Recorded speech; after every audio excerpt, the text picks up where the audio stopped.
Bruh. I've been talking for like 10 minutes. Thank you for letting me know. Thank you for letting me know. Good lord. Okay. Thanks. It does. I wasn't even talking about anything specifically, anything important. Man, streaming. Okay. Well, anyway, thank you very much for stopping in. I'm Solar Moon. I'm an independent game developer. I'm the creator of Tetra3D.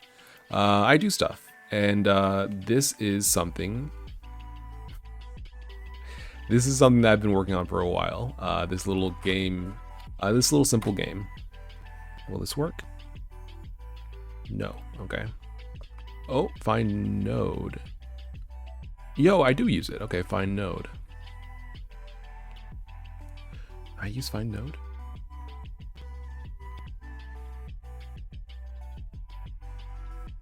Okay, if I use it, then I'll leave it in.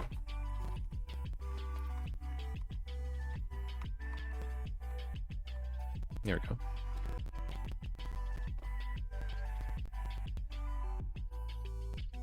Okay, I thought I was getting crackling, and I am. But I'm not dropping any frames.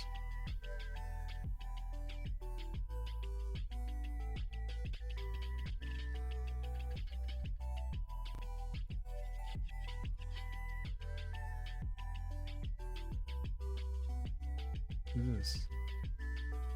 This is the patch bay. Yeah.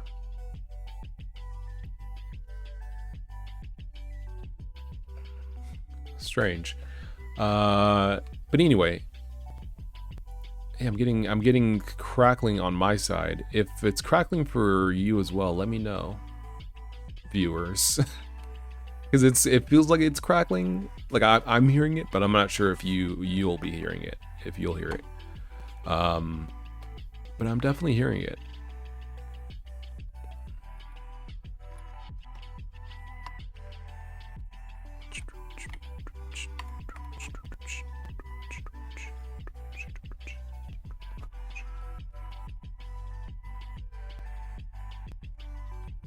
Okay.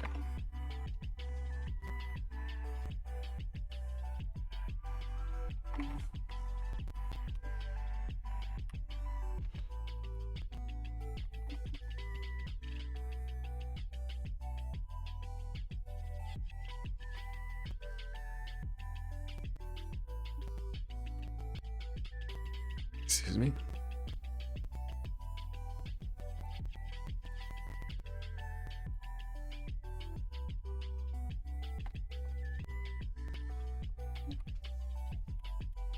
Okay, so it's gonna be cheese left. I got. I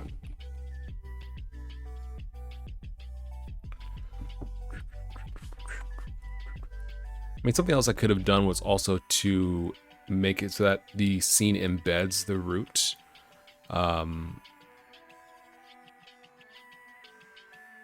So the scene acts as a root, but like a node. But I feel like that's not really necessary, and that might set up some weird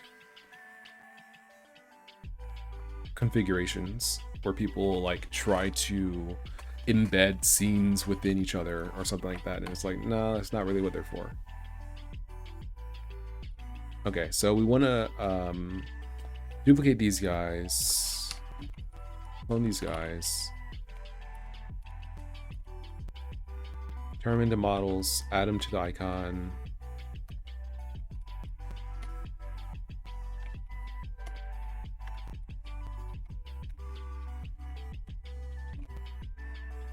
Okay, something like that.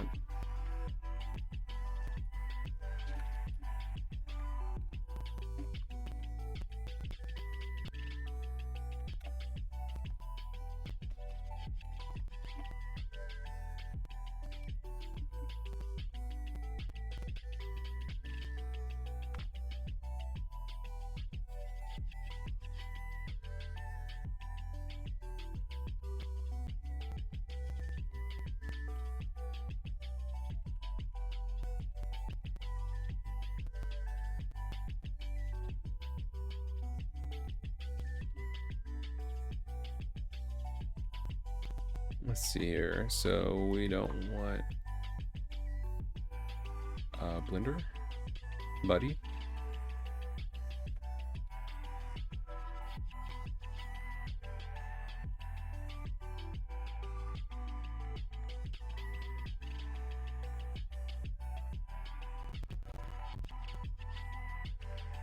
There's something going on with my audio. Definitely something going on with my audio.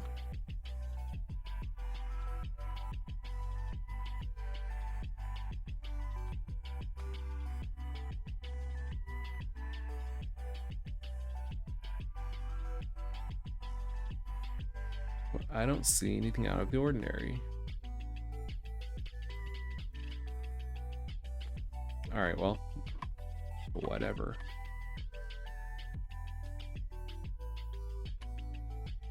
So we want it to be 0 on Y, and then X and Z should match the camera.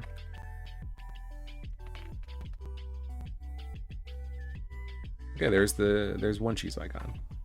So what we want to do now is just basically say minus width equals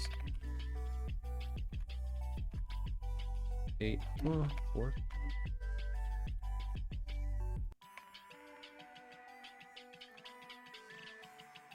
I guess we can do this programmatically now that I think about it. Cam dot ortho scale divided by 2. Half the width, and then divided by 2 again. Okay. Plus I times width. X equals 8.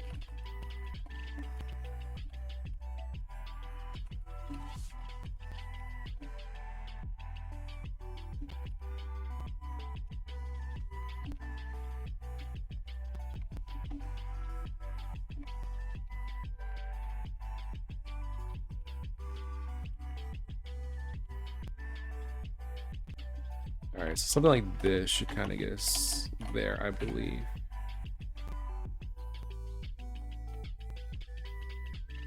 Okay, kind of there.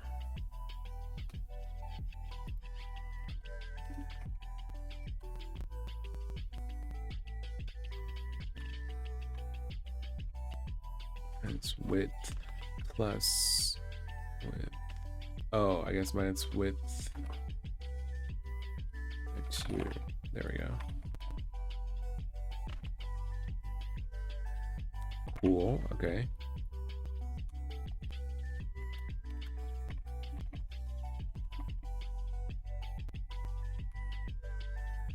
I think that would be that much. We get together 3, I guess. New cheese.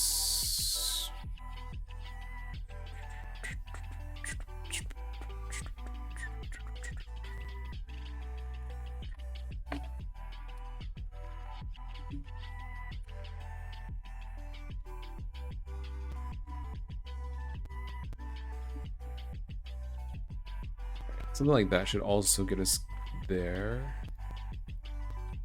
Okay, better. We could say, let's say the width is maybe. Maybe we could just do like this. Maybe 3.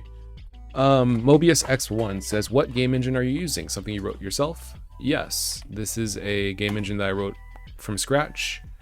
It is cool. It is a game engine I wrote from scratch in Go. So it's a programmatic game engine, but I wrote an add-on to allow you to work with Blender as a 3D like scene editor. It works okay. It's not bad.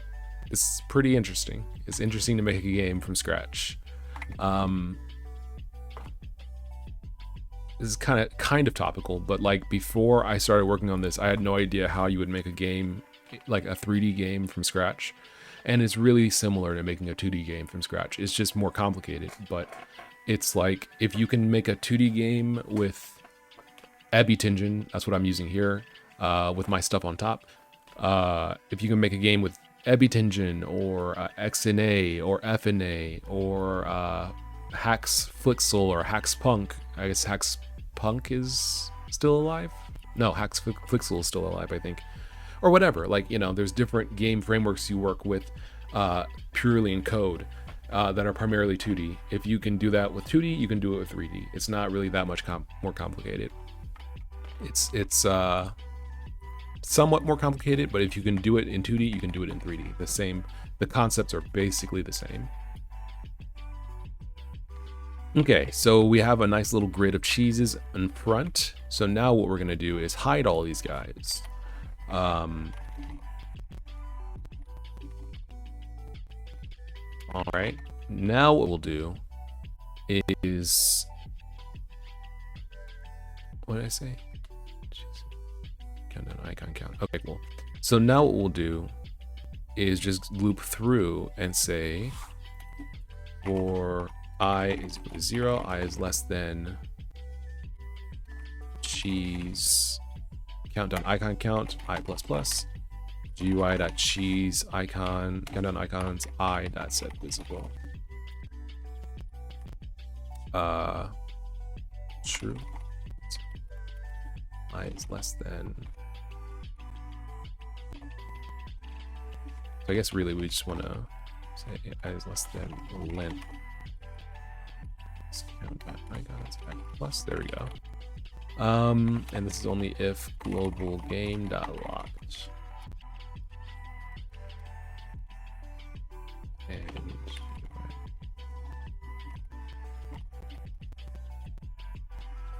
how do I wait?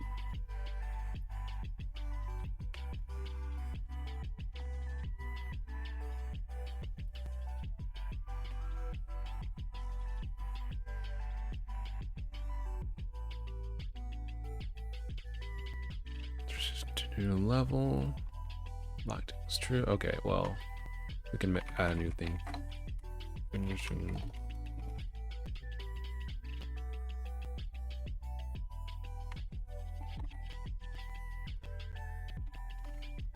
Okay, and the cool thing about this, doing everything yourself, like in this, because this isn't just my own game engine, it is my own game engine made out of a 2D game framework, so it's a 3D renderer that I made myself too. And so I'm doing basically everything myself. I'm doing except for drawing triangles, I'm doing depth testing, I'm doing 3D, transformations, I'm doing shaders for lighting. Well, the lighting is vertex colored, it's not shaders, but using shaders for depth testing and for text like outlines and shadows, collision testing, all that stuff is me. And but the cool thing about this is that, like, by working with this, I'm really making it work the way I want it to work. And I'm learning a lot as well, but I'm also like able to segment things kind of out and keep the core really small and really simple. Because if you work with a normal game engine, it's going to have a lot of stuff that you may not ever actually touch.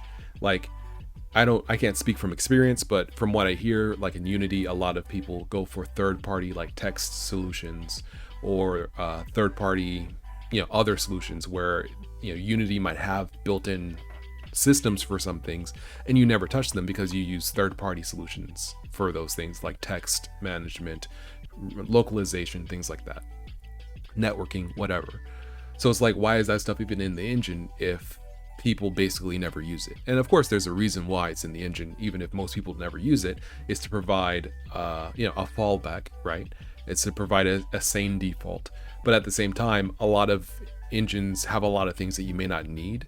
So with this, with my renderer engine kind of thing, I'm basically making it to be as like simple as possible, while also being like, let's add features if I really need them, but also we can like push things out to third party, to not third party, but to external libraries. So for example, timing, like for example, cinematics, that's handled by an external library. It's not in the engine. It's basically something else that you can use with the engine, but you don't have to use it if you're using the engine. You might not choose to use it. And I think that that's for the best. Let's see. Okay. Yeah, so there's definitely upsides to doing things yourself. So in this example, like when you finish a level, it gives this little cinematic, which I don't know if it will actually play here. But when you finish a level, it gives you this little cinematic where the player character jumps toward the screen. After a little pause, it fades, he jumps toward the screen, and there we go. So then your score counter counts up, and you know, that's all well and good. So this is a simple cinematic. So this is handled by a third-party library that I wrote. Well, not a third-party library, but a library external to Tetra3D, which is my renderer / engine. It's external to that, so it's not like in Tetra3D. It's not like if you want to use it without Tetra3D, you can't, or if you want to use Tetra3D and you don't want to use this timing solution, you have to have it in your code. You don't have to have it, and I think that's really what makes it good.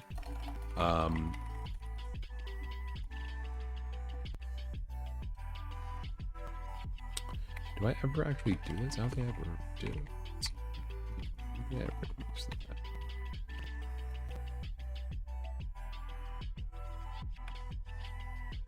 because we handle everything in this, so this counts up. There we go, and then we get another 10,000. We would get another 10,000 for not losing any cheese. Okay, all right. But yeah, it's fun. It's fun to do things yourself. Maybe other people would feel otherwise, but I feel like it's fun to do things yourself.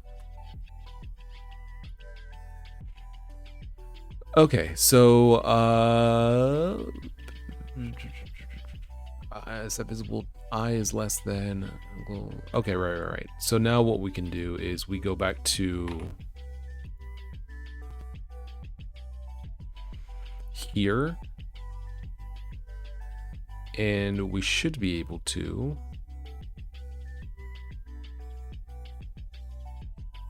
say yield func. We're gonna basically do this until something is true. So we want to do this until cheese count is equal to 0.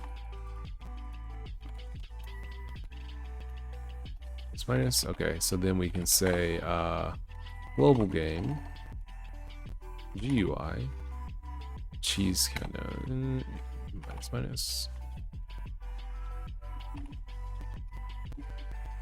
Something like that.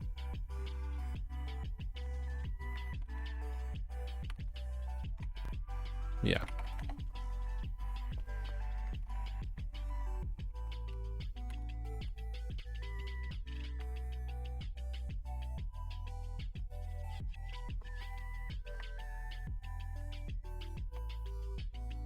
So this should work. Let's see.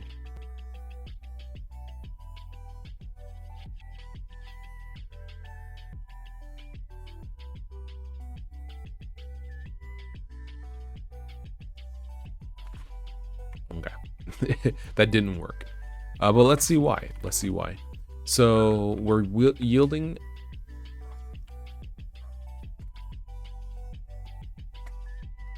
this dog. We're yielding here until cheese count is 0, which it should be 0 after a few. So what we'll do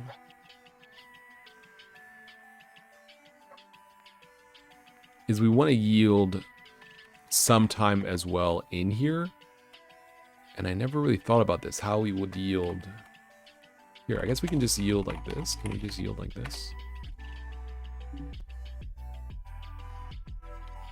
Yield time. Let's see if that works.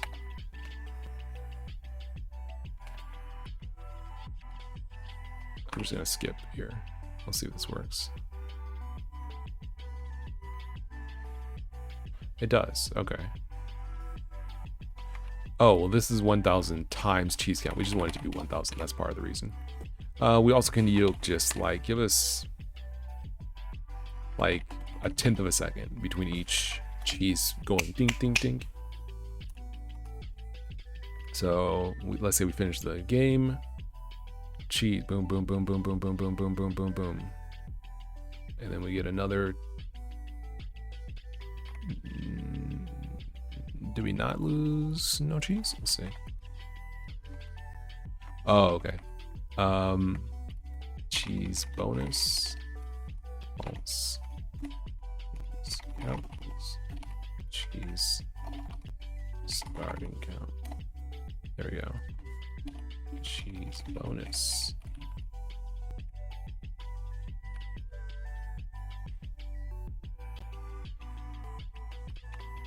Okay. So something like that should kind of get us there.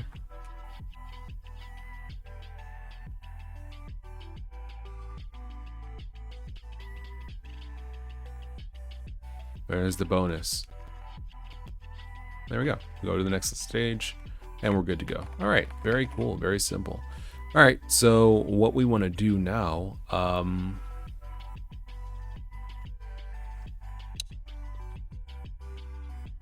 man, I never thought about this, but nah. That'd be way too crazy.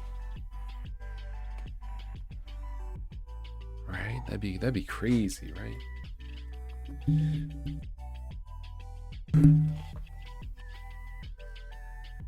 Because we have a few yield functions. I'm just thinking that like you could pass functions to a function like this and then call yield like this. That's crazy. That's actually crazy.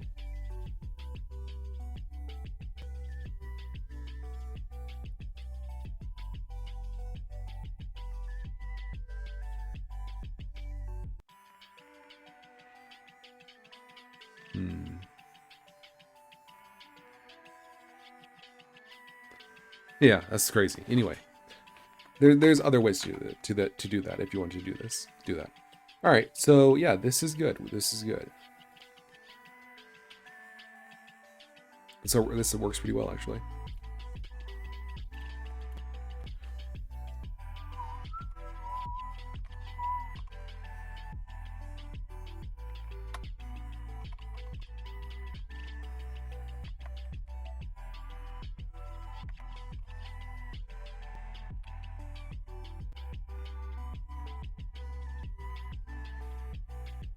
We need to move the cheese lower. Those icons lower. It would also be good if the cheese was visible starting from right then. So let's see if we can fix that. I want this to be visible right from like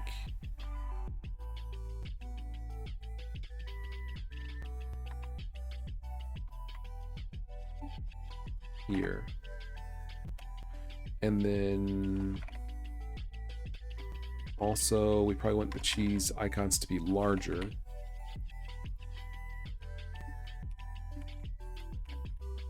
And we probably want them to be lower. So let's move them around a little bit. We want them to be lower in space, so let's say, let's add 1 unit down. So instead of being here, there, yeah, down here. Yeah, let's try that.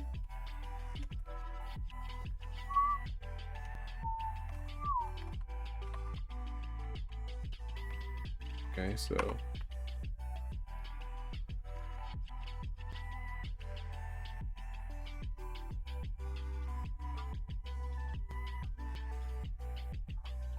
okay, solid.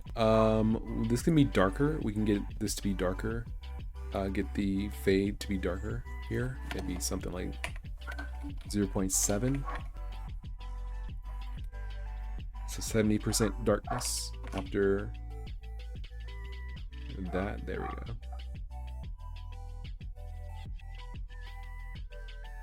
Cool. We probably want it to yield until we want this instead of time, yielding for time, something like that.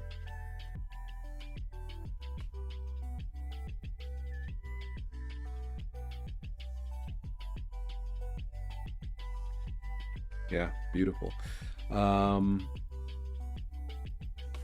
I mean, I guess we could say exe yield. We could have yield take arguments, take yielding functions.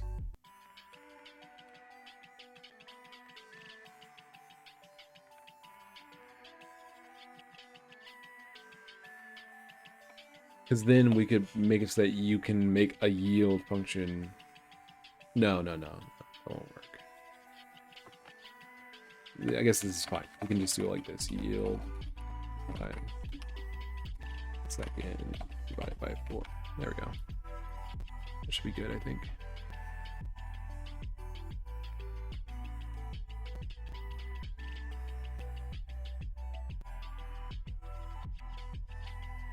Something like that. So you can see each cheese correspond to your score. So maybe not that much of a thing. So we could say yield for ticks and just wait for 4 ticks maybe.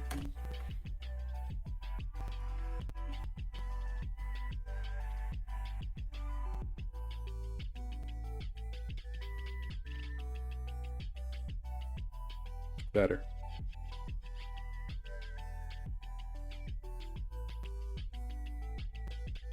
Cool.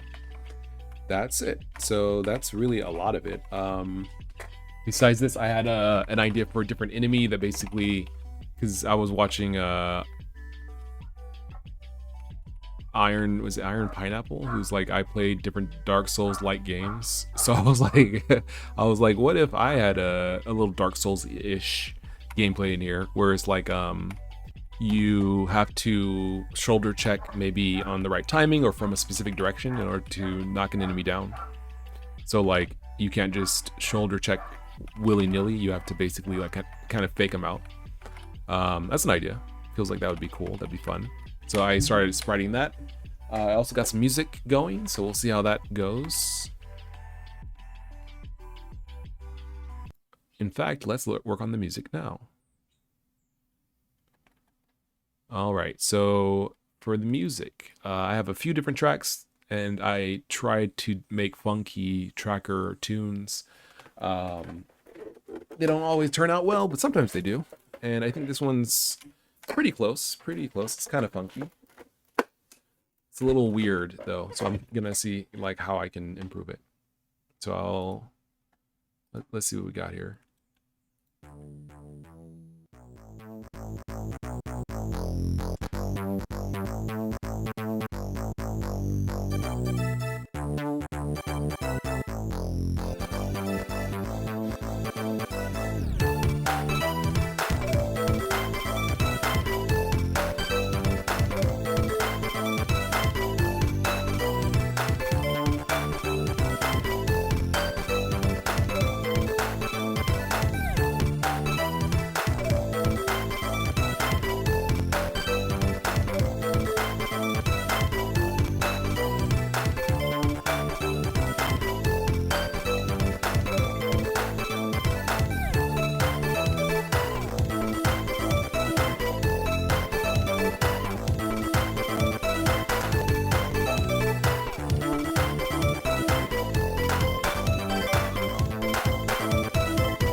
All right, so that overall sounds pretty good, but I feel like the lead repeats too much. These two guys in this section from 4 to 7. 4 to 6. 7, it does kind of its own thing again. But this...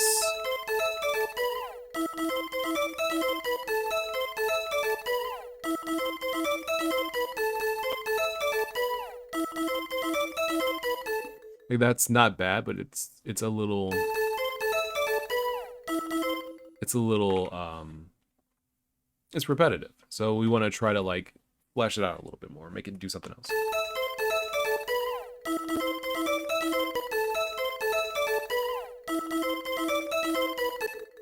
Let's see. So...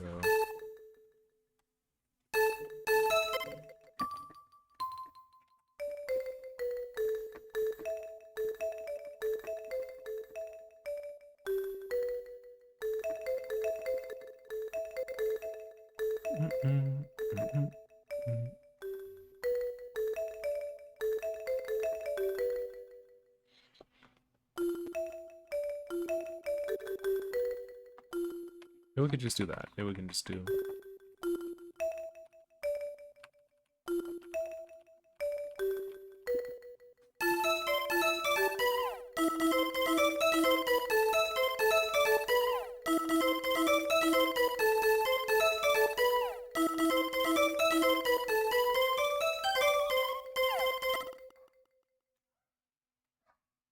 that minor change might be it.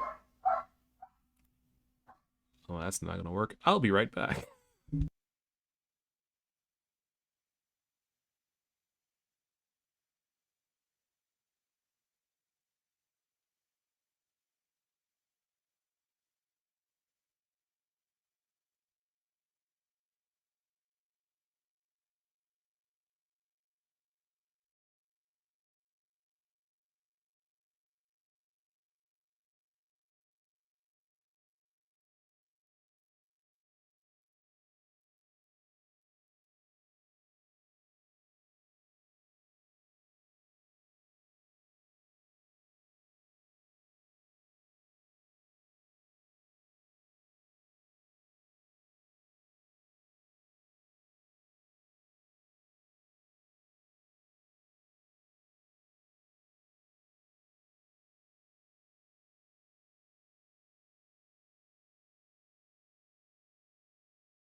All right, there I am. Okay. Let's see how this goes.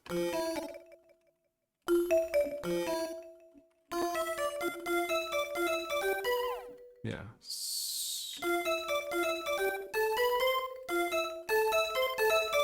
Oh, I did the wrong pattern. Should be on this one.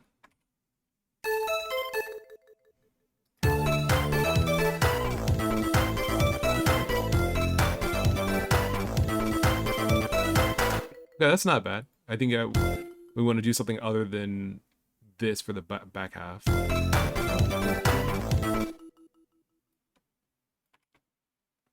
Let's see, we could do something like...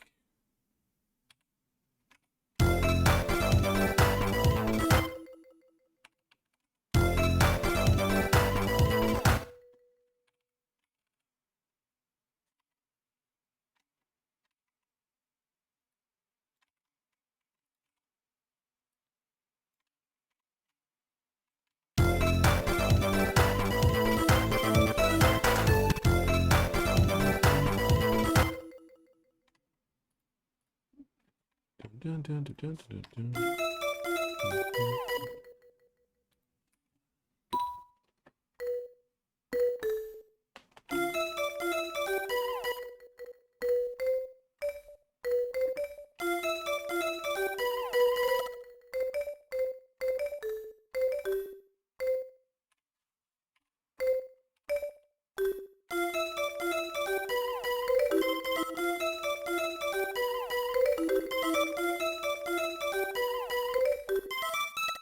Oh, that's not supposed to be here.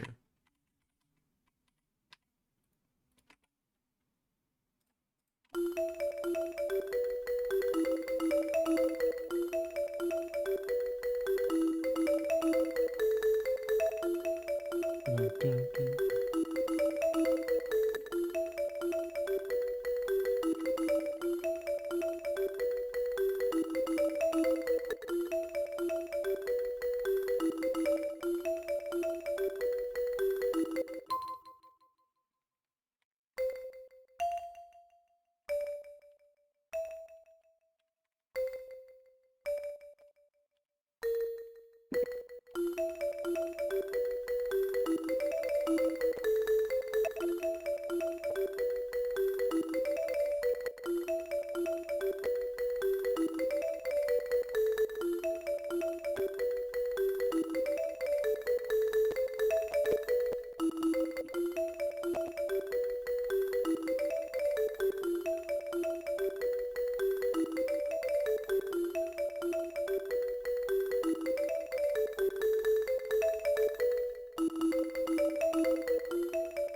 I like that. I like that. I think this is not bad. It's not great, but it does maintain the rhythm and the vibe of the first half and bridges it well, I think. Okay, so we will swap these here and then push these up by 2. I think that should be enough.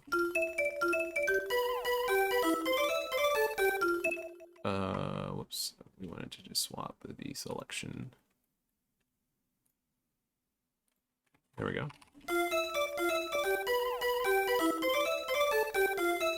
Okay. So I think I should do it.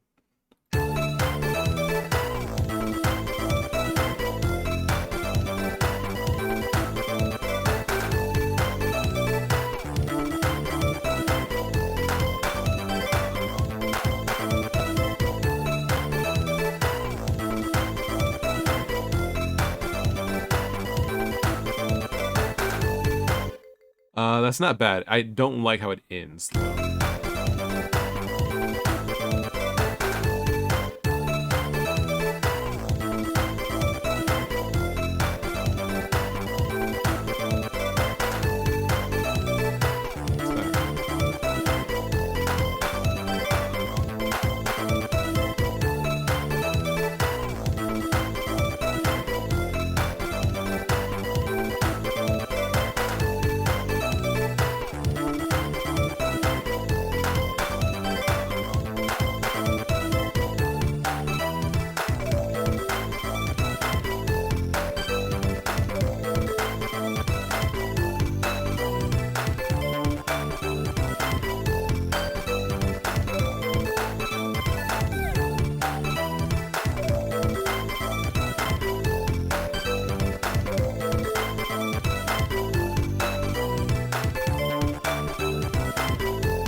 This I want.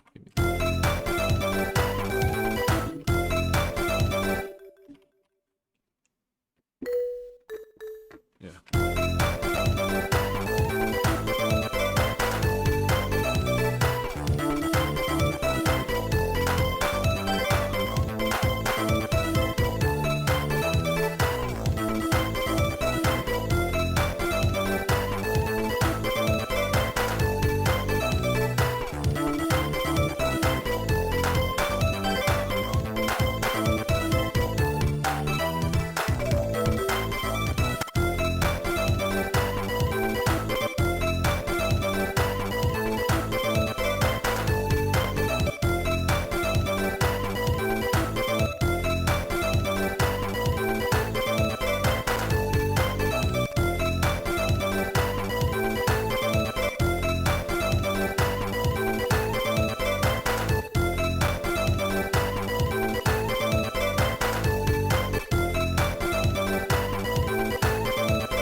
Oh, yes.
That goes actually a little insanely hard. Okay, so all right, so let's see.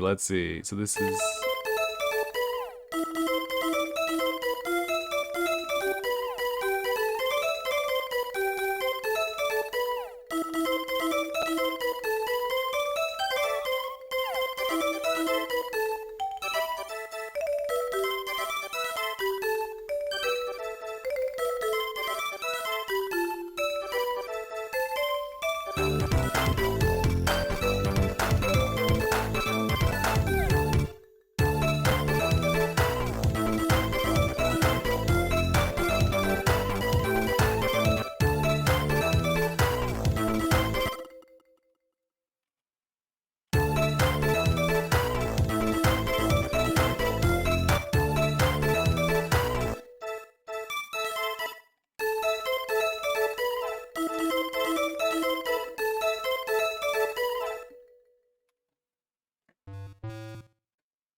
this is 4. Okay.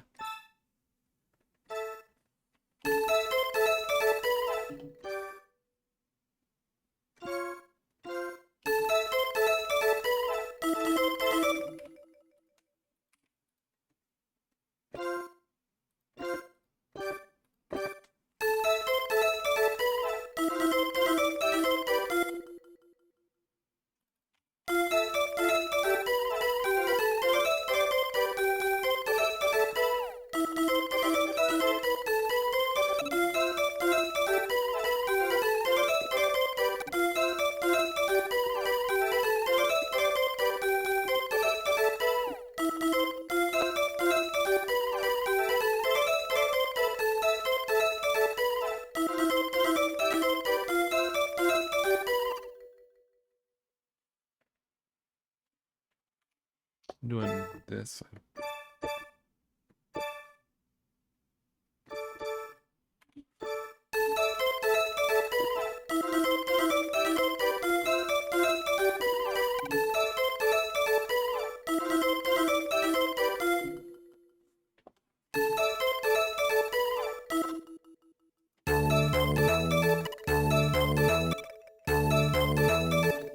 Let's see. So let's see.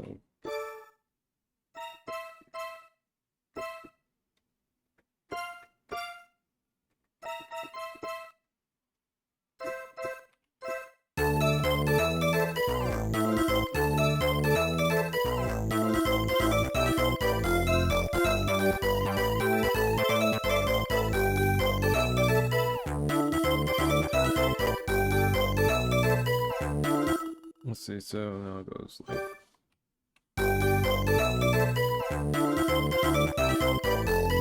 Oh, I wonder if I could do like this instead. Wait.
This entire time, these have been off, haven't they? They have not. Okay, well then, what was I on? What the heck? Okay, there we go. Okay, that's better, I think. Let's take it back to here.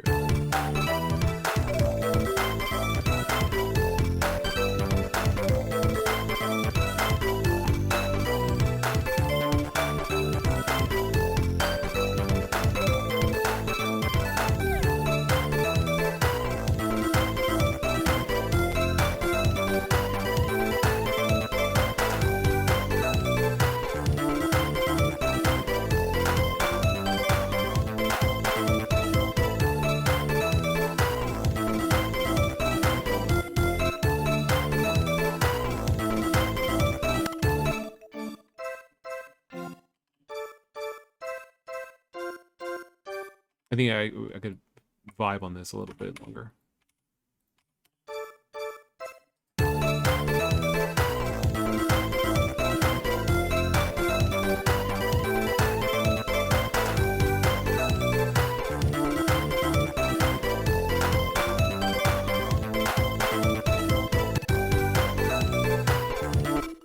I'm doing this. I should be doing that probably.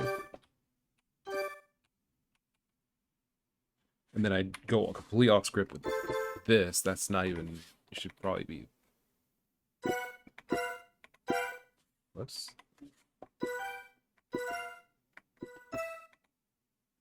Do I have that in my key? Is that a thing I can do?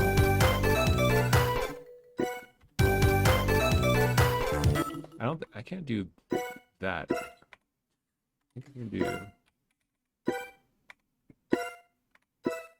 maybe that.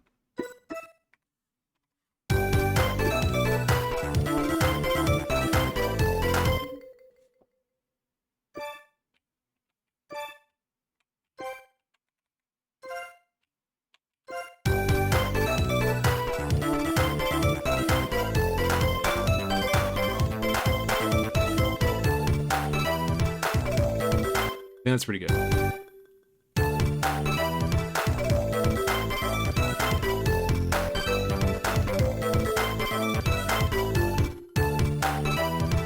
I could probably cut that out for the first one.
All right, there's more I'd like to do with this, but I'm going to try to make another.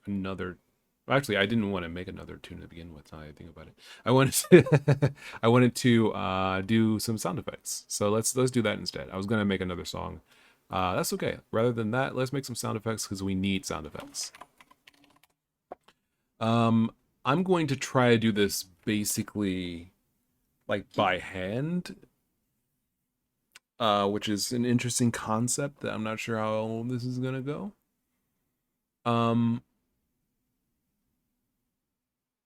Let's see. Let's just see. I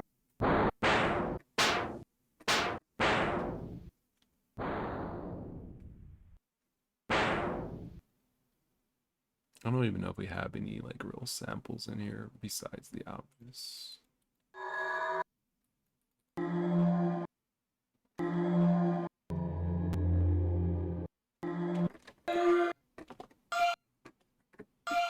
It kind of sounds like it could be a scrape.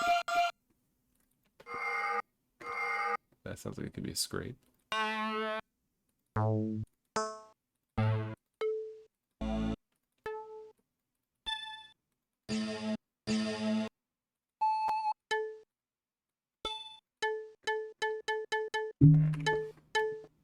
wonder if you could do something with this.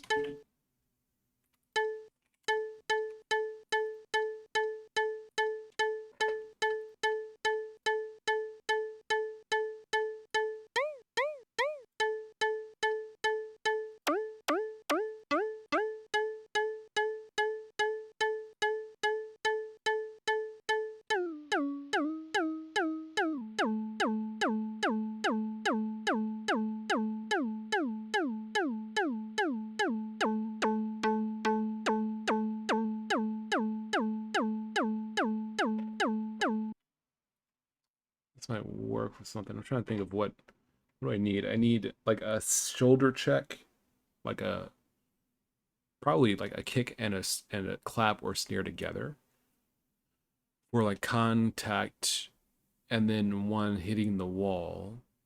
It's like a general wall hit and then a general contact.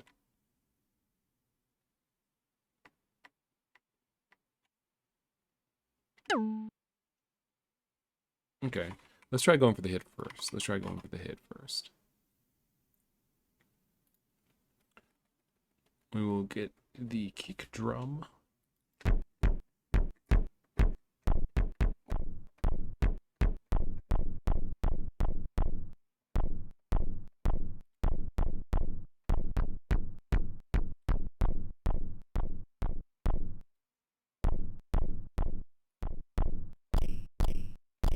Like how I like that. That sounds like a little explosion, little like bam. It's good. So this is hit two, I guess you would say. Whoops, did not mean to put it in here. I meant to put this rather in there. That won't work. Can I open the file? That does work. Okay. Okay. So can I put this guy here? There we go.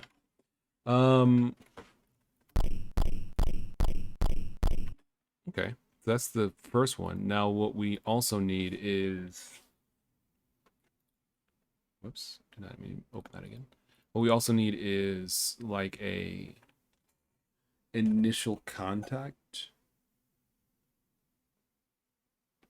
So like a shorter kick drum.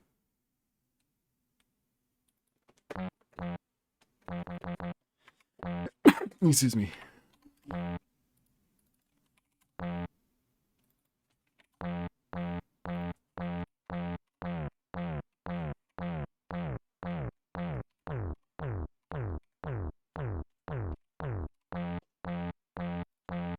Just what the,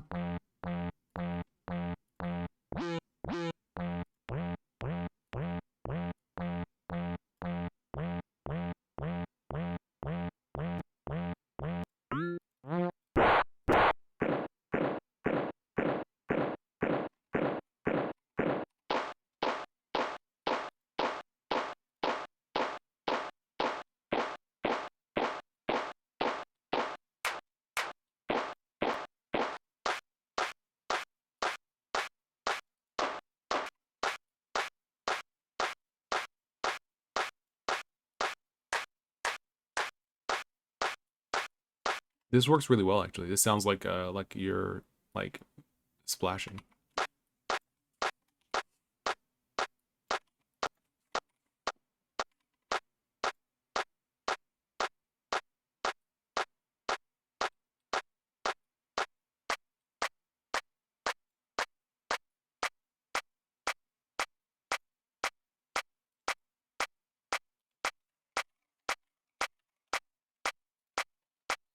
Okay.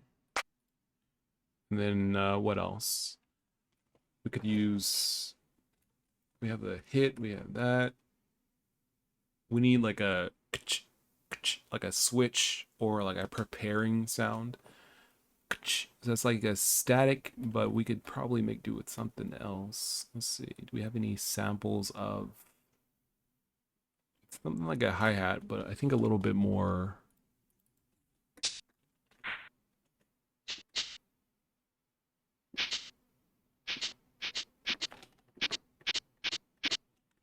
Something like that.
Okay.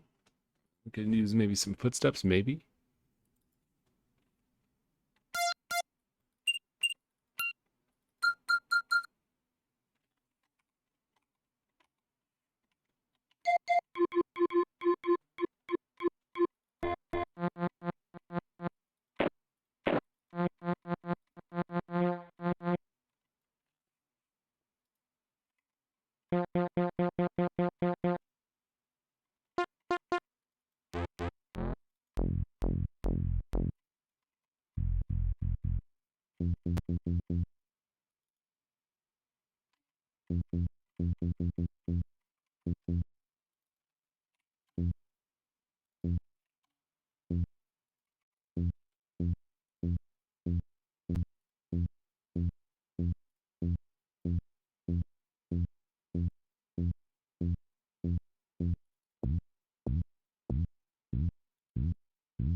This might work. I think it still needs some work, but this is fine for now. Or to save.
Maybe that. Maybe just a little itty bitty sound.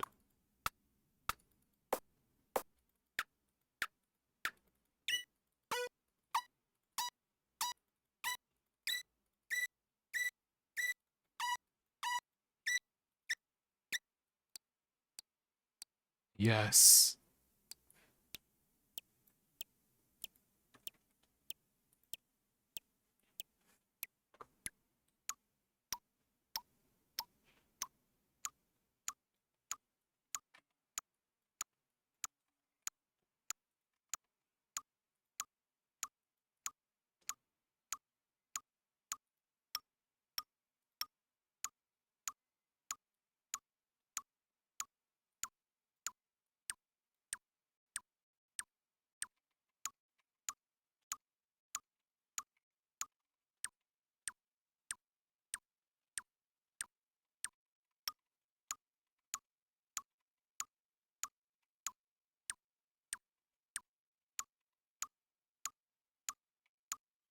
I think that's pretty good. I think it might need to filter it a little bit. Let's add a filter. We can filter out the high pass.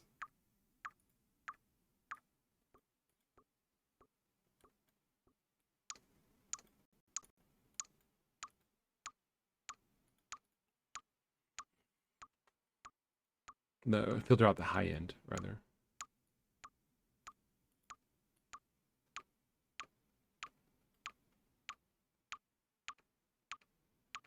That's pretty good. Okay. So we have some sounds here. We had some sounds. So we're gonna see if we can we render these from here like this? We cannot. Okay. Really? We can't render like this? Feels like it should be possible. All right.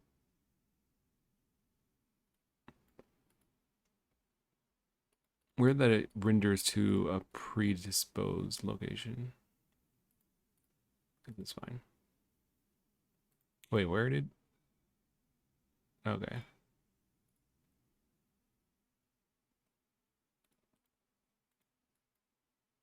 All right, so that was footstep. Let's see if we can render this out. Let's see if we can render this out. Let's see if we can render this out. Cool.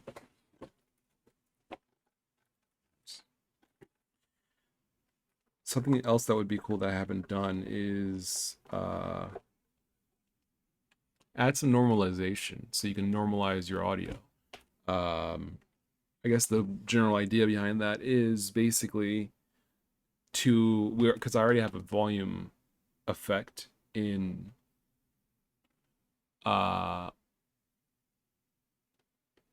Resound, which is my sound library for Golang, for Go games. Works with Abby Tingen. So basically I made this thing that has different effects you can apply to your sounds. I guess it would be cool to normalize audio. So for example, if your audio is it only goes up to 80%, then basically it will give you a 20% audio boost to bring it up to 100%.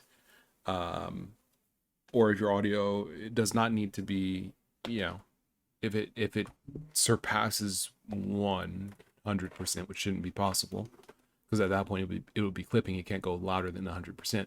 Then normalizing would bring it down. But that's not possible, so there's no reason to even think about it. But anyway, yeah, I'm not sure if I can do that, but I'll see if I can. I'd have to analyze it and then figure out. Let me take a look at that, because that's something I'll need to do once we get sound in, which we're just about to work with sound. So let me take a look at Resound real quick. Can we read the entire thing or no?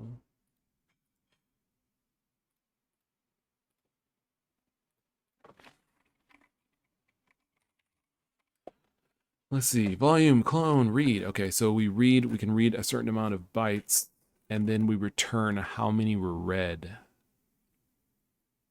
Okay, so I guess what we can do is basically add a function that says like normalize or something that will read all of the bytes of an audio stream and then set the volume to be the strength of the volume to be lower or higher to bring it up to 100%. That's not actually that hard to do. And it's very important. So we'll do that. I guess by default, we will normalize audio. If it works, then yes. That makes sense. Do you ever want to not normalize audio?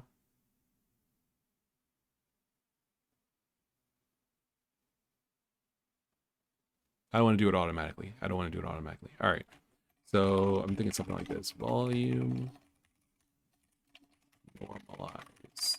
Okay. So the idea is that basically we just read all of the bytes. We just say volume dot source.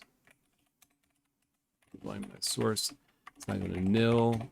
Then volume dot source dot read. There equals. Right.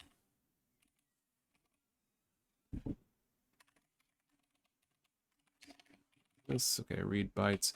If we need to make a byte thing, is the length of volume.source.read, but we don't know how long it is. That's the thing.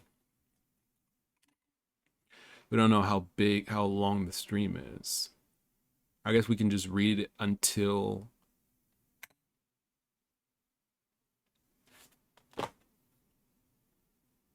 Yeah, I guess we can just read it. No, wait. Does this. Hold on. Because if you read. If we read from a stream, that advances the stream, right? We can't. Like we can't. I think regardless of how we do this, I don't think it will work the way I think it will. Let's try something real quick. In here we have volume, right? Volume. No, we have bit crush, delay. Why don't I have volume? Okay.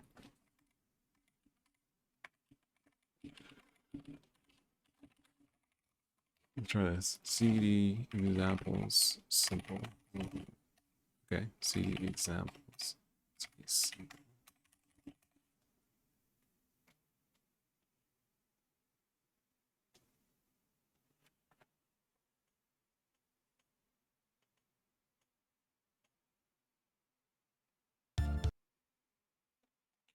All right, crash.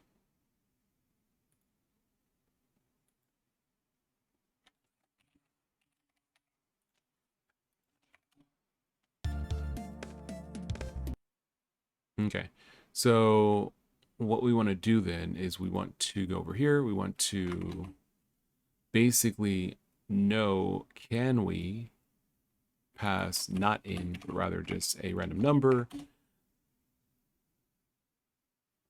Okay, and it doesn't add, oh, it actually freezes. Yeah, I think it freezes it.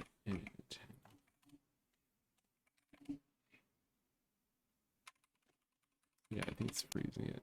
Oh.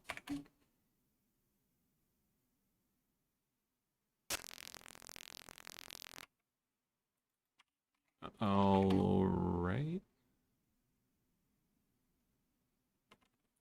Okay, well that's a little scary. So so what we can do, we can try reading because we need to analyze the stream in order to normalize it, which we do by reading it, but we don't want to advance the player. We don't want to actually like play it back. We just want to analyze it once.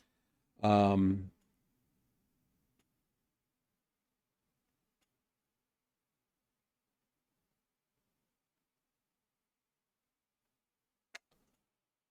um, okay, let's try this.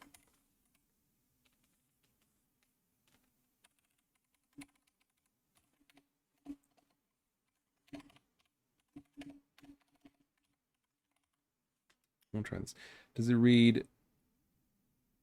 Reads into byte. Read audio. Make an audio buffer for easy stream manipulation. Audio get I being audio buffer of P.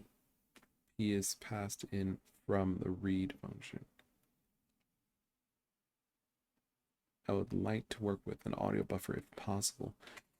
But how do we say where the read buffer is?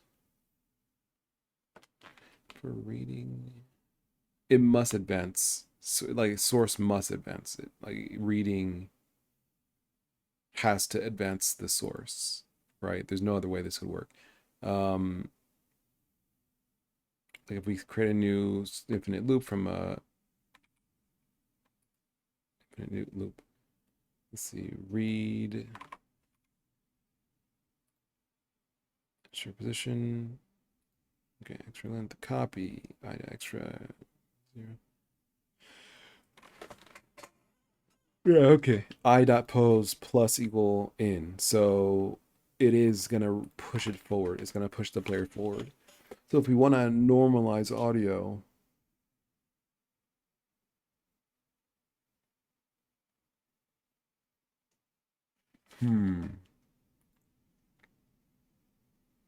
how can we do it? Read.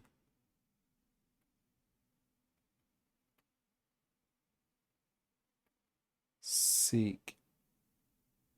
I mean, I guess we could seek.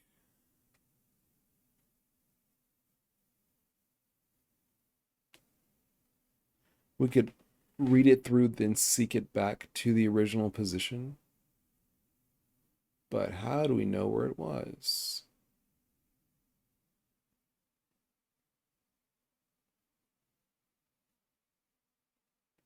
We don't. Okay, so what we could do is we could read the bytes, examine them.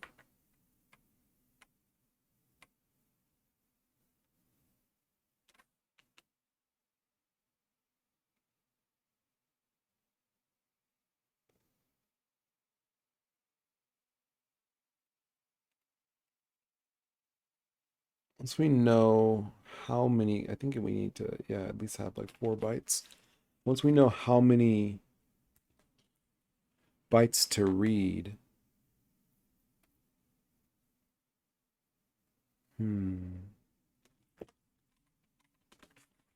if we can read all the bytes, we can seek it back to the beginning and then play it with that volume.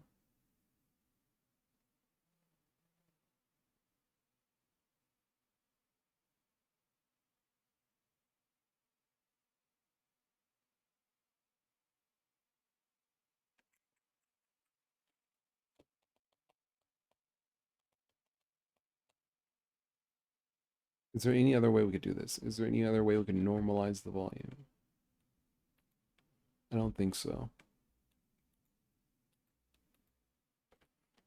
Pretty sure there's only one way around this. I'm pretty sure this is it.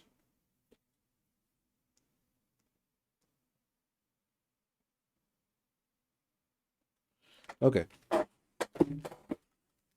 here's what we're going to do. We're going to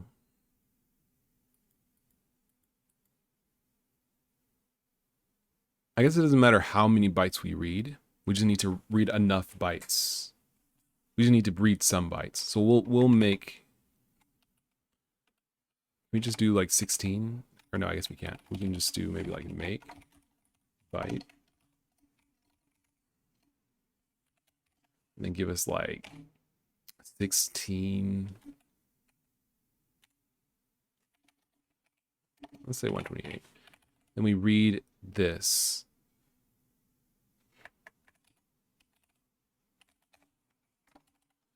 In air. This if air is equal to errors. Why would it ever be an error though? All right, we're just gonna say if error is not equal to nil, then that means we're done. So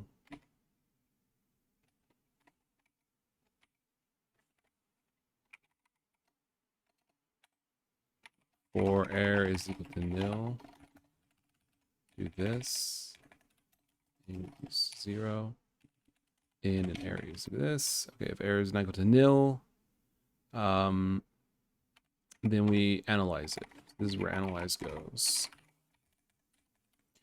And then once we're done,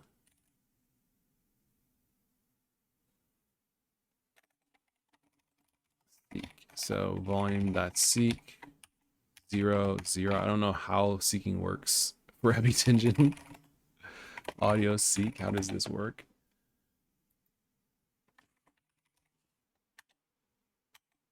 Seek, seek, seek, seek. IO players seek position.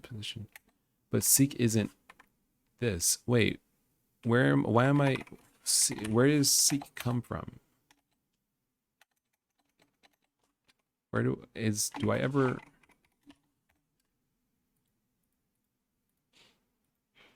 I think seek. I have seek because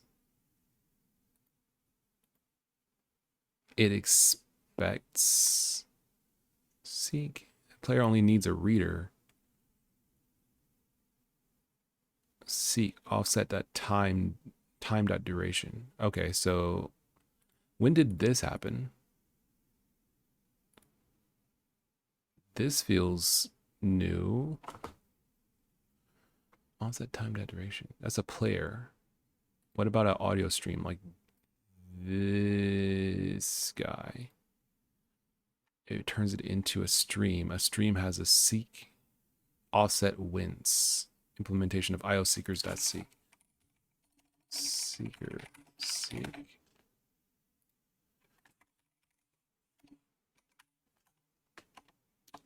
Seeker offset and wins. Interpreted according to wins. Seek start means relative to the. Let me see here. Seeker is the interface that wraps the basic seek method.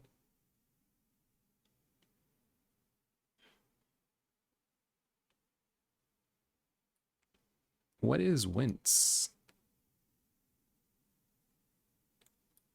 Oh, so I guess seek is how far to seek given you're at wince. Is that the idea?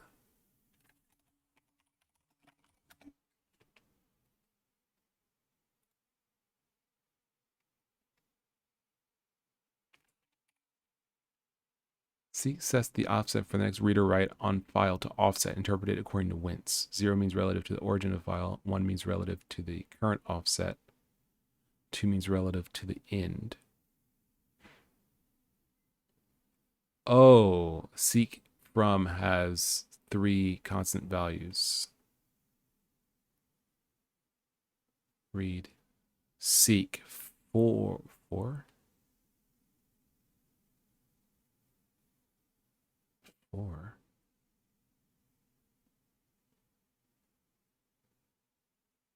Oh, seek 4. Wince 0. Okay. This isn't. Okay, so then it kicks. Okay, so space isn't. Okay, I see. All right, so then we probably would want to seek from 0. From 0 and from the start. So I guess this would be IO seek start. Okay, that helps. So then what we want to do is we start over and then we should be able to keep going. All right, so that's the idea. We'll see. Because then we should in is here. Well, I guess we never read in, so that's fine. We're just looking until it's done. So error, if error is equal to not equal to nil, then we're done. Well, I guess we just do this. So we're just analyzing as we go.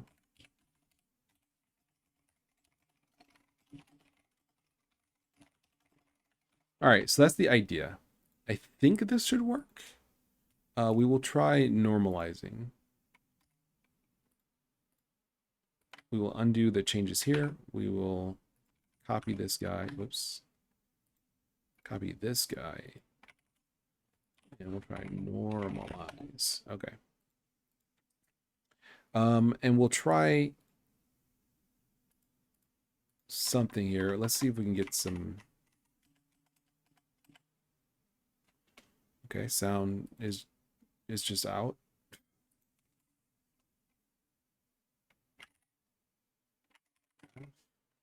Here we go. Is it just not connected? Why is there so much crap here? Where is renoise? Here it is. It's under all this stuff. Can you send this to, can we like, can you like sort this somehow? Can we sort? There we go. Thank you. Where is, okay, here's renoise. Here's this guy. We want this guy to go into, it would be great if,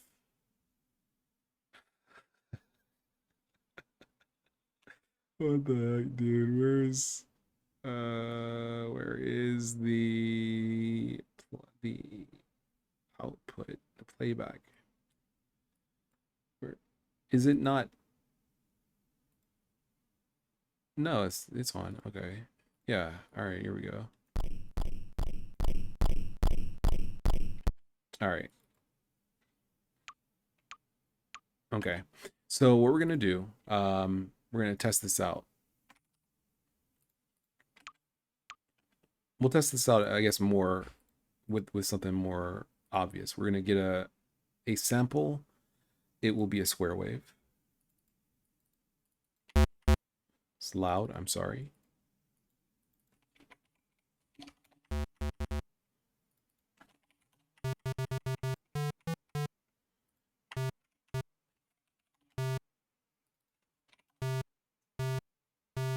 Cool. So now we're gonna basically export this as just a square wave. 100. Okay, save. Now what we're gonna do is we're going to lower the volume by 3 dB. I think each is, let me see, dB to listening levels. Let's see. Isn't it like a decibel is, let me see, decibel to percentage? Raise 10 to the power of the dB over 10, then multiply by 100. What the heck?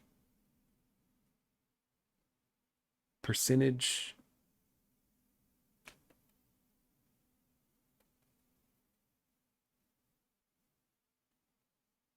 Calculate the total decibels. Calculate the percentage. Percentage is 10 to the power of dB divided by 10. All right, so there's a calculator here on this screen that's extremely difficult to read. There's so much crap all over it, dude. I don't know where okay, here it is. At the bottom, dude. It's just a pic. Okay, I took extreme mental damage. It's just a picture. It literally is just a picture. It's just a picture. I've never been like got like that on the internet to that degree. I'm shocked. I'm you go, you go to calculator.academy. Calculator Academy. They're supposed to have calculators. Is this, I mean, like, why would you even put a picture of your calculator on the page of your calculator and just be like, oh yeah, here it is? It's like, why would you put this here? Who is this for? Why not, like, you have the actual calculator here. That's wild, dude. Okay, so 0 dB, calculate 100%. It refreshed the page. Okay, so -3 is about 50%. Okay, -6 is 25%. Yes. Okay. All right. So now we will render this song and call this square wave 50. I've been shocked, dude. I've never been so, I mean, like, that was an attack. That was an attack on my mind, not my brain. That was an attack on my mind. I was, it was like someone picked up, like, grabbed me like this and punched me and said, give me your lunch money. I'm like, how do you have a page for a calculator and on the calculator page is a picture of your calculator? Like, you know that people are going to click on that. And then it's just a picture.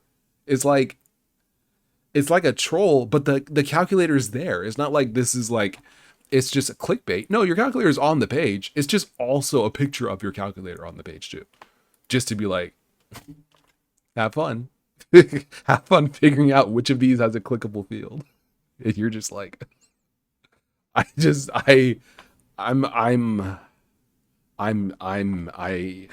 don't know. This is what people who like never use the internet feels like. This is what I feel, just a little bit of what like a 90-year-old person who like survived the Titanic feels like. It's just like, click on what? And then it's a picture. Grandma, how is it a picture? It's a picture. That doesn't make sense. What's the URL bar? What's a URL bar? At the top of the screen, there's letters and words. What does it say? Calculator Academy. Okay. What is on the screen? It's a calculator for a formula. Okay, so just tap where it's like there's text. Just tap in the text and then like that you can type there. It won't tap. Why not? It's a picture. And it's like, what are you talking about, Grandma? And it's like, and then you get there and you're like, yo, it's a picture. I'm shocked. Hold on to your pants says you're only like 40, right? You're trying to kill me, bro. I'm 30. I'm 32, dude. I'm 32.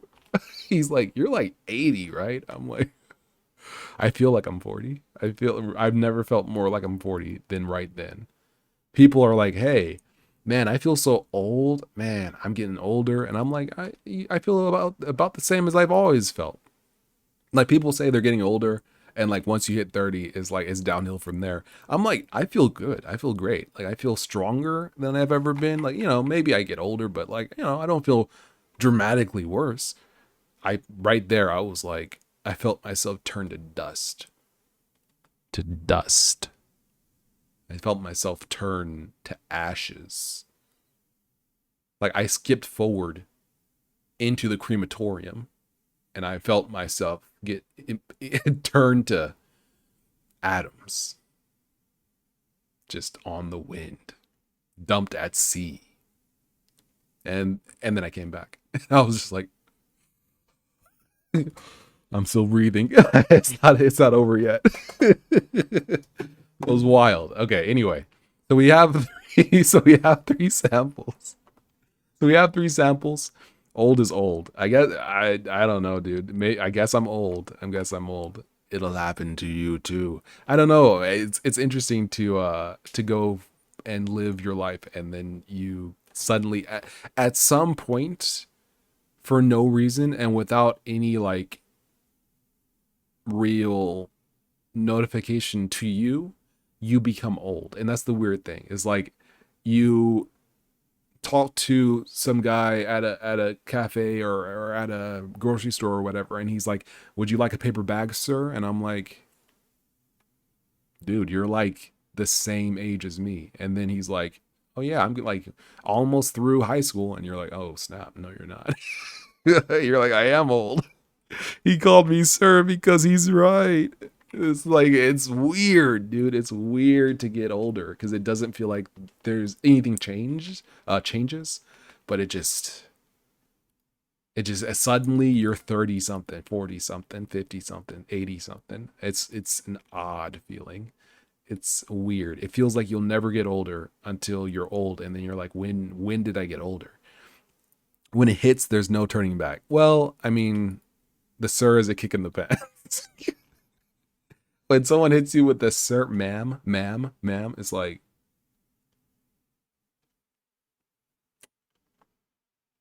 I'm just gonna leave, dude. I'm just gonna leave. How about that? If you're a lady and you get hit with the ma'am, if you're a man and you get hit with the sir, it's like, and then you're like, why don't I have a mortgage? You're like, where's my 401k? I thought I was supposed to have a 401k. I thought it was supposed to be. Where's my yacht? I'm supposed to be on the golf course talking about investments. Instead, I'm making video games that no one's gonna play. It's like, whoa. It's getting a little too real. Okay. All right. Let me not go crazy here. Where am I? Okay. Projects. Songs. All right, we're in here, dude. We're in here. I own no irons, let alone a 5-iron. I just be wrinkled. Other people own 5-irons. I just am wrinkled. All right, so the idea here, I'm so stupid. This is so stupid. The idea here, we're gonna go to resound. We're going to go to examples. We're gonna go to normalize. All right, so let me see if I can open these with. Do I have? I guess Audacity is fine. I just want to see if I can visually see that the volumes are different amplitudes. They are different amplitudes, yeah.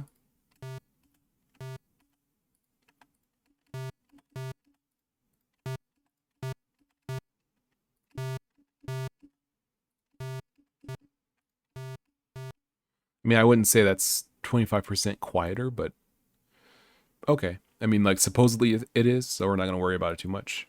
Like, what does it sound like if it's amped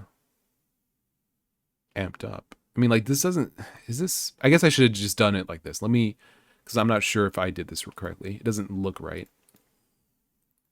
What we're gonna do instead, we're going to take this. We're going to normalize it. Normalize it to 0 dB. Then we're going to re-export it as a wave here. Can we just, okay, well, that's fine. It can go to samples. Then we're going to go to, where'd I go? Was it effect? Okay. We'll amplify it by, can we do 50%? We cannot do 50%. Let's try -12 and see where that goes. All right.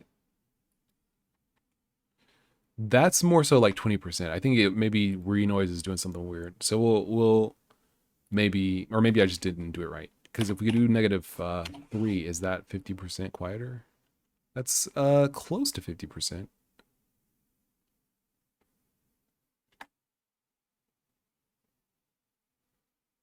Like, it's not super far off.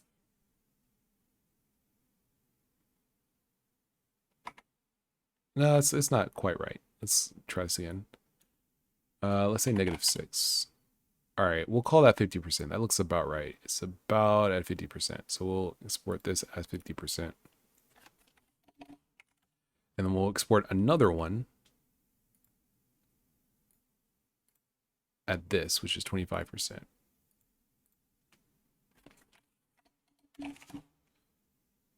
All right, so when we play, okay, it's like that. And then when we play it again, I'm going to, okay, I'm going to turn down the volume for desktop audio a little bit so that you're not jump scared. Okay. That's more so what I expect. Okay, better. All right, so we have our samples now. So no, we're going to do now, we're going to grab these samples from, where, dude? Where's samples? Samples. Here we go. Square wave. Yeah. These. Okay. There we go. All right. So now we can do this for real. So it's going to be pretty simple. We just have a volume. We'd say square 25 is just square wave. 25.wave. And we have square 50, and then we have square 100. Okay, so I guess we'll have 3 different 35, 150, 100. Okay, so we'll make a function read byte data into wave stream data byte. Okay. So we just do this. Okay, stream return stream wave from here. There we go. Right data. Right. And then we should expect to get a wave.stream out. All right. So we don't need to do that. Okay. So the idea here is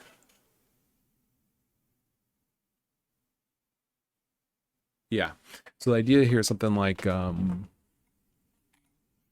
guess what we want to do now that I'm thinking about it, because I'm trying to think of exactly how this is going to work.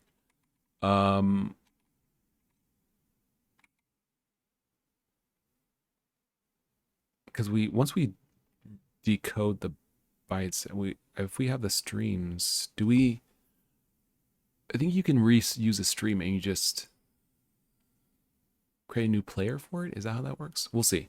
We'll set this up like this because I don't know quite how to do this. We can kind of ignore a lot of this stuff. We can revamp this. Because don't we have audio context? Oops. New player. Reader. There we go. So we don't have to decode. So we can just say player error is this. Oh, but we don't want to make a new player. That's why we do it the way we do. We don't want to make a new player.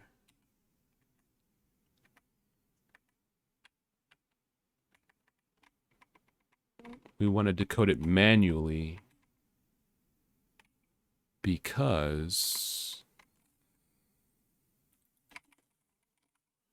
Okay, well, we already have a context. Okay, so let's say current context, and we got the reader. Oh, it says not to use this. Deprecate, use decode with sample rate. Okay.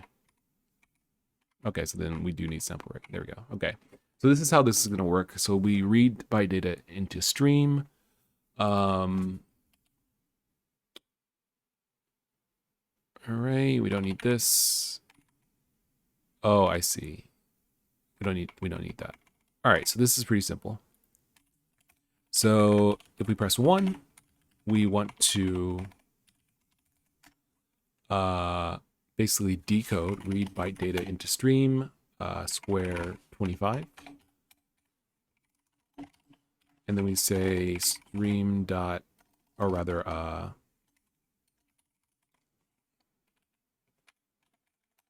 audio context equals audio dot current context, audio context dot new player. Okay, so this is what this will give us playing the sound firstly. Press 1, 2, and 3.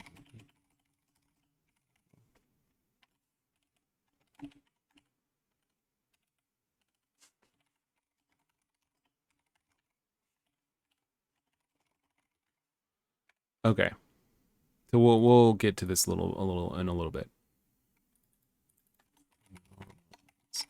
Okay, so we can go boop cd normalize, go run. Okay, crashed because I think the stream, it wasn't anything. Was stream empty? No, stream's there.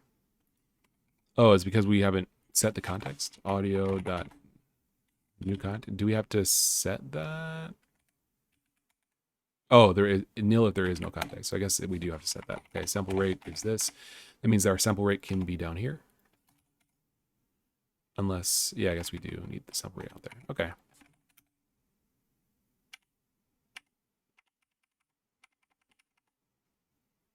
Oh, whoops. To actually play it. Player is this. Player dot error. Okay, otherwise player dot play. Okay. Okay. Cool. Let's try 50. Is it gonna blow my ears out? Okay, so that is correct. All right, so here's what we're gonna do then. What we're gonna do, we're gonna, well, I guess we can, because we don't, let me think. No, this is correct. I think we do want it to be like this. What we want to do now is we want to make a volume from the stream like this and play back the effect instead. No change, but we can say now volume dot set strength and be like 0.1, for example. Right. Or we can say 2, right? Should be able to do that. Yeah. All right. Right. I think that's correct. Okay, so now the idea is we can now say volume dot normalize, and this should now basically set an internal, allow us to run this code here. Okay, no change, no problems. So bytes we're reading, okay.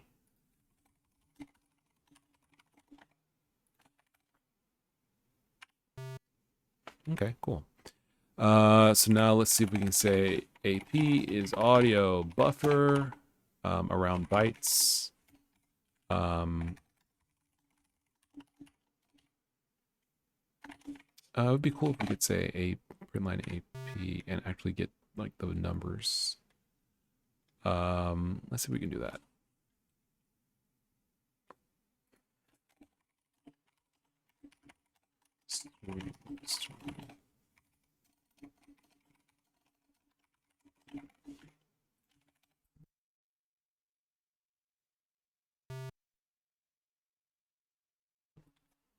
All right. Okay. Cool. So what we're gonna do then, it'd be cool if we could do something like this.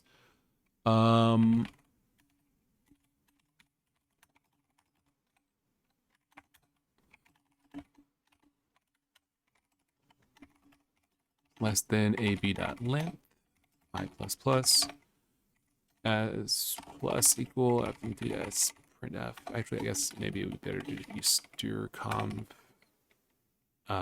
format float ab.get I excuse me lr is this format float format byte. Format FMT is one of B, E, F. I think we want F. Precision can be 2. Bit size is 64. We want to see. Elements is this. RS would be this. RS, we can't just do it like that. We need to. Oh no, these are already strings, right? LS. Yeah. RS. So I guess we could just say LS plus RS.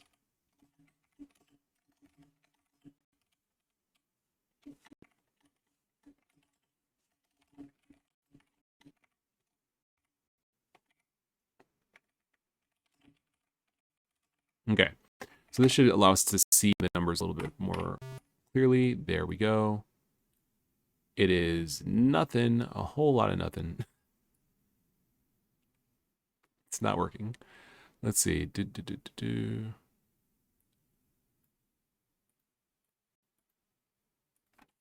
Let's see.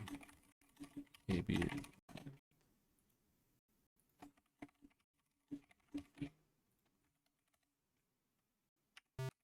Length 32. Okay. I is less than 32. I plus plus. I get sample index. Values range from 0 to 1.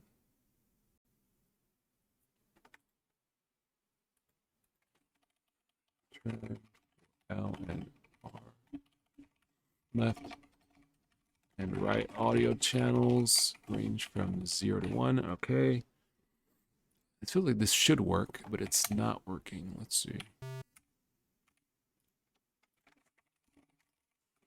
All right, let's try something else real quick. I want to see this.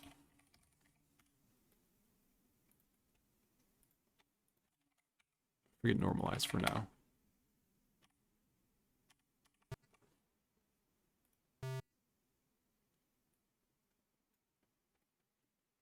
They're all zeros.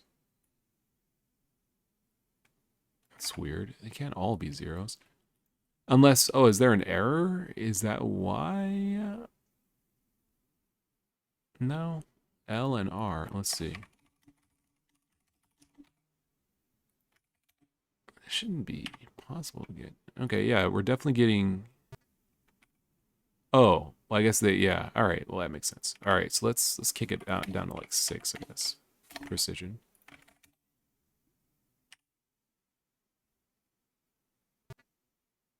Okay, that's better.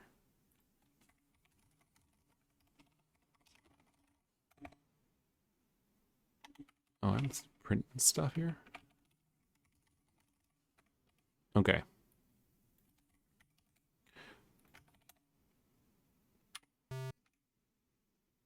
Better. All right. AP.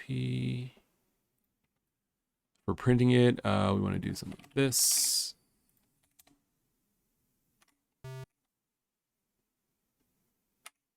So we can do something like add some spaces here like that. Okay. So now what we want to do, now that we have some values we're working with, what we want to do is we would like to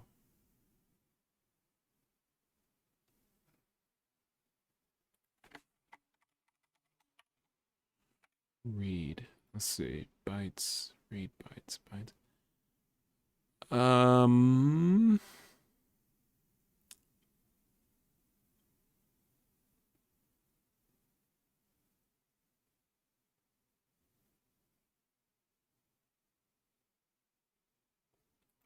Hold on, let me see something.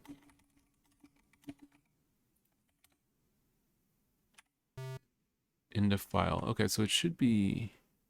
Okay, no, these values are different. These values are changing. I was like, I thought that they were always the same. I was like, what's going on? Okay. So then I think we're on the right track. So what we want to do now, oh man, this is not gonna work the way I wanted it to, I don't think. Well, let's go back. Hold on. What we're gonna do, because I need to see what I'm kind of working with here. Normalize, we're going to work with the 100. Well, no, I guess this might still work, because when we looked at that, what we got in Audacity, they're not square. They're not totally square. They're like, yeah, they like, there's a point where they're at the extent, but then they, oh dude, yeah, and then they fade kind of in. Okay, so that this might still work. Okay, so what we'll do, we'll see if this works the way we want it to, which is basically we wish to know what are the extents of the audio buffer.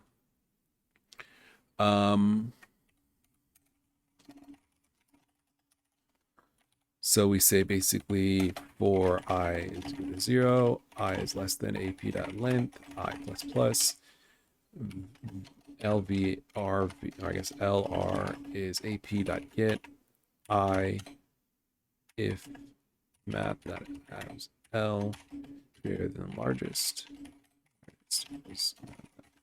L. I guess we could say LA math.atoms